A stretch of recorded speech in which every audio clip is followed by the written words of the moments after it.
Alors que Stéphane Bern lui consacre un portrait inédit ce lundi 10 février dans Secret d'Histoire sur France 3, le prince Philippe n'avait pas manqué de répondre avec humour au magazine GQ lorsque celui-ci lui décernait le prix du vieillard de l'année, il y a quelques années.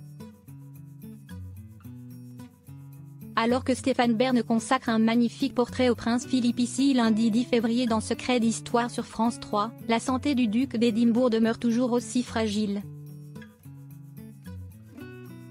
Le 20 décembre 2019, l'homme de 98 ans avait d'ailleurs été hospitalisé de façon préventive au King Edward VII Hospital de Londres pour des problèmes de santé préexistants, avait annoncé Buckingham Palace. Très inquiète pour l'état de son grand-père, Béatrice d'York, qui devait se marier à Edoardo Mapelli-Mozzi en Italie, a décidé de déplacer ses noces en Angleterre afin que ses grands-parents puissent y assister. S'il a pris sa retraite en 2017, le duc d'Édimbourg a toujours conservé un humour et un caractère bien trempé.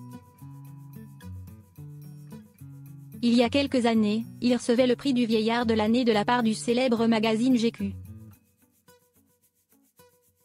À cette occasion, le prince Philippe n'avait pas manqué de réagir avec second degré. Il n'y a rien de tel pour le moral que de se voir signifier que les années passent toujours plus vite, et des pièces commencent à se détacher du vieux châssis. Mais, en tout cas, si est-il gentil de me le rappeler, confiait-il. Un franc-parler dont on ne se lasse pas.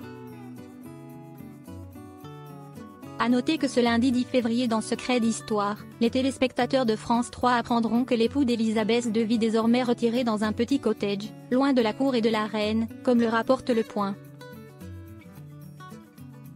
Il s'est retiré sur les terres de Sandringham, dans un petit cottage assez exigu en briques rouges, raconte la journaliste Isabelle River dans le documentaire, avant de poursuivre, et là, il mène une vie très simple, il s'est entouré d'un personnel restreint, il reçoit ses amis, s'adonne à la lecture, à la peinture, à ses hobbies, et il rejoint régulièrement son épouse, la reine Elisabeth, au château de Windsor le week-end.